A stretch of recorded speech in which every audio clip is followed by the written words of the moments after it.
सूत्रधार में सुनते हैं पारिजात हरण कथा का भाग पहला। द्वारका में नारद मुनि।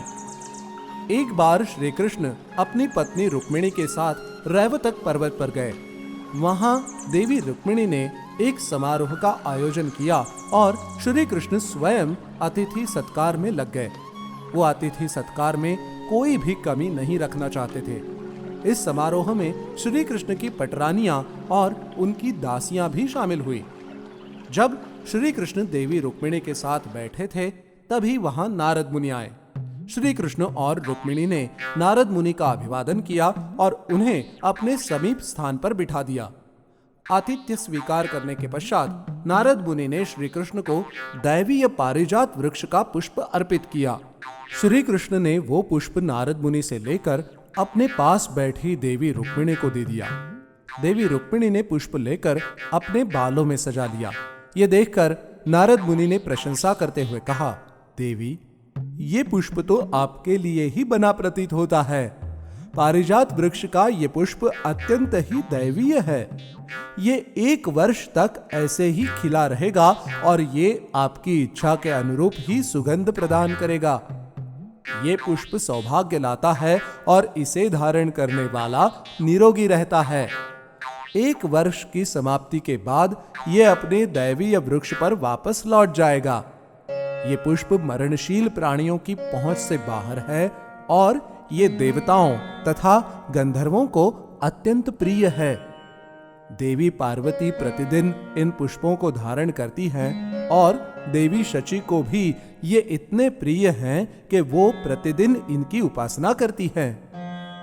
नारद मुनि से ऐसा दैवीय उपहार पाकर देवी रुक्मिणी अत्यंत प्रसन्न हुई और मुस्कुराकर नारद मुनि की ओर देखने लगी।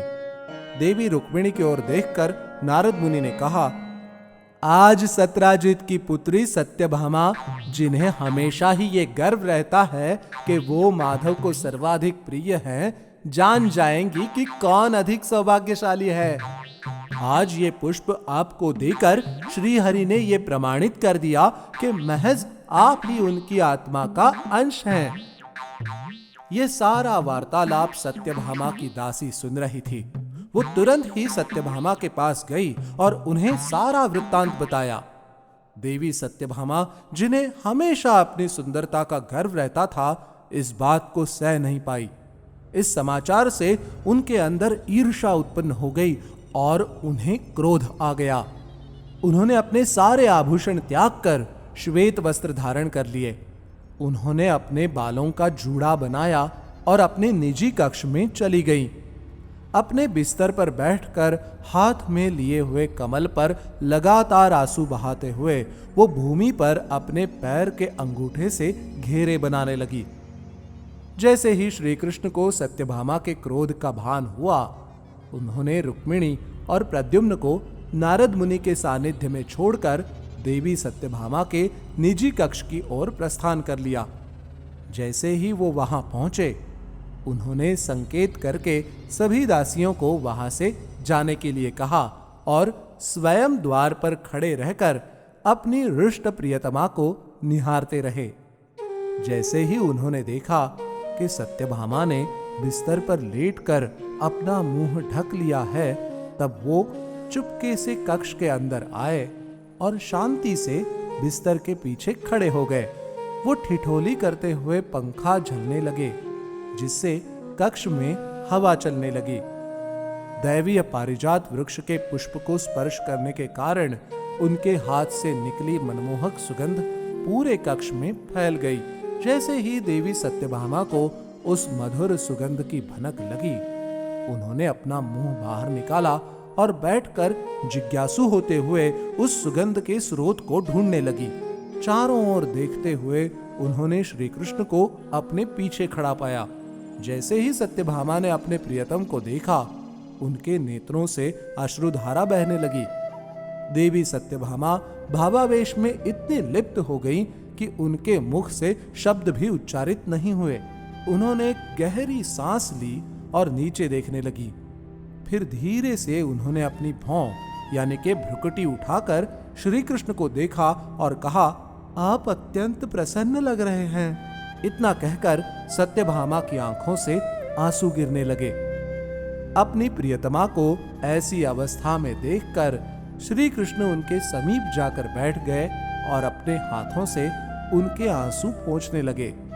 सत्यभामा को अंक में भरते हुए श्री कृष्ण बोले, प्रिय, तुम रो क्यों रही हो? तुमने सारे आभूषण क्यों त्याग दिए हैं? अपने प्रिय रंग लाल की अपेक्षा तुमने ये श्वेत वस्त्र क्यों धारण किया है? तुम मेरी ओर देख क्यों नहीं रही? कहो प्रिय, मैंने ऐसा क्या अनुचित किया है जिससे तुम इस भांति व्यवहार कर रही हो? श्री कृष्ण की ऐसी बातें सुनकर सत्यभामा ने अपने आंसू पोंछे और कहा, नाथ, मुझे ये विश्वास था कि आपके हृदय में मेरा विशेष स्थान है, लेकिन आज मेरा भ्रम दूर हो गया। आप हमेशा मुझसे मधुर शब्दों में बातें करते हैं, लेकिन वो महज बातें हैं। आपका हृदय तो कहीं और ही लगा हुआ है। अब मुझे आज्ञा दीजिए कि मैं प्रायश्चित करके सभी इच्छाओं से मुक्ति पा सकूं। ऐसा कहकर सत्यभामा ने अपना चेहरा पीले वस्त्र से ढक लिया और दोबारा रोने लगी। सत्यभामा का ये व्यवहार देखकर श्री कृष्ण ने कहा, हे प्रियतमा, तुम्हारा दुख मुझे अत्यंत पीड़ा देता है और मैं तुम्हें वचन देता हूं कि तुम्हें प्रसन्न चित्त और खुश करने के लिए कुछ भी करूंगा। तुम मुझे बताओ कि तुम्हारी क्या इच्छा है? सत्यभामा ने चेहरे से कपड़ा हटाकर कहा, आज सभी के समक्ष आपने रुक्मिणी को दैवीय पारिजात का पुष्प भेंट किया, जिसे आप मुझसे भी अधिक प्रेम करते हैं।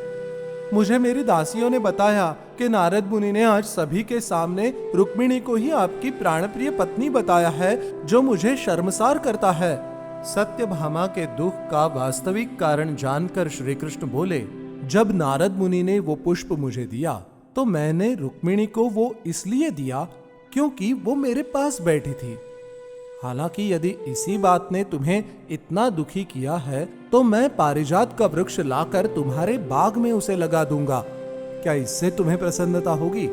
सत्यभामा ने श्री कृष्ण की ओर देखा और कहा, हे माधव, यदि आप उस दैवीय वृक्ष को यहाँ लाने में सक्षम हैं तो मेरा क्रोध भंग हो जाएगा। जैसे ही श्री कृष्ण ने कहा कि ऐसा ही होगा तो सत्यभामा प्रसन्न हो गई। श्री कृष्ण ने अगले दिन नारद मुनि को बुलाया। श्री कृष्ण स्नान से निवृत्त होकर तैयार थे, जिसके बाद सत्यभामा ने नारद मुनि के चरण पखारे और जनार्दन ने स्वर्ण कलश से जल डाला। नारद मुनि को स्वादिष्ट पकवान परोसे गए, जिससे प्रसन्न होकर नारद मुनि ने अपना दायां हाथ बढ़ाकर सत्यभामा को आशीर्वाद देते हुए कहा, परम सौभाग्यवती भव।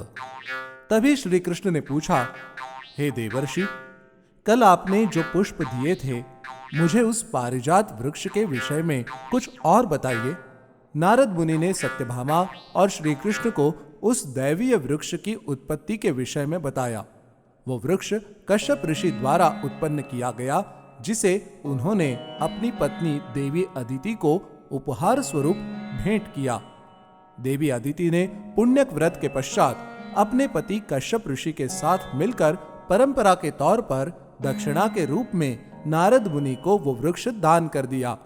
फिर देवी शची ने भी उसी व्रत को अपने पति इंद्र के साथ किया। नारद मुनि की कथा सुनने के पश्चात श्री कृष्ण बोले, आपकी ये कथा सुनने के पश्चात मेरी प्रिया सत्यभामा भी ये पुण्यक व्रत करना चाहती है और इसी कारण उसे भी पारिजात वृक्ष चाहिए होगा। मुनिवर, मेरे ज्येष्ठ इंद्रदेव के पास जाइए और उनसे पारिजात वृक्ष को द्वारका भेजने के लिए कहिए, जिससे उनके अनुज की पत्नी भी इस व्रत को कर पाए।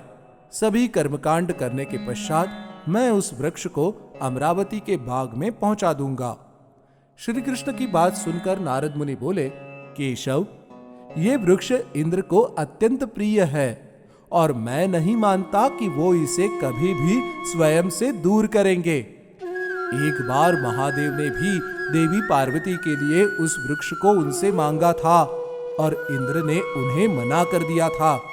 तब महादेव ने स्वयं ही देवी पार्वती के लिए पारिजात वृक्षों से भरा एक बाग निर्मित किया था। श्री कृष्ण ने उत्तर दिया, हे मुनिवर, महादेव ने देवी शची का स्मरण करके इंद्र को क्षमा कर दिया था, परंतु मैं उनका अनुज हूं, इसलिए मैं उनकी कृपा के योग्य हूं। साथ ही साथ मैंने सत्यभामा को वो वृक्ष लाने का वचन दिया है। अब मैं अपने वचन को कैसे जाने दूं? नारद मुनि ने कहा, मैं आपका संदेश उन्हें दे दूंगा, परंतु मुझे अभी भी संदेह है। ठीक उसी क्षण श्री कृष्ण बोले, यदि देवराज पारिजात वृक्ष को द्वारका भेजने के लिए तैयार ना हो तो उनसे कहिएगा कि मैंने अपनी पत्नी को वचन दिया है और उस वचन का पालन करने के लिए मैं बल प्रयोग करके भी उस वृक्ष को लाऊंगा, भले इसके लिए मुझे उनकी छाती पर अपनी गदा से प्रहार ही क्यों ना करना पड़े। कहानी के दूसरे भाग में हम जानेंगे कि जब नारद मुनि ने श्री कृष्ण का संदेश इंद्र को दिया तो क्या हुआ, श्री कृष्ण ने अंततः किस तरह सत्यभामा से किया अपना वचन निभाया। तो मिलते हैं पारिजात हरण के दूसरे भाग में। तब तक हमसे जुड़े रहिए।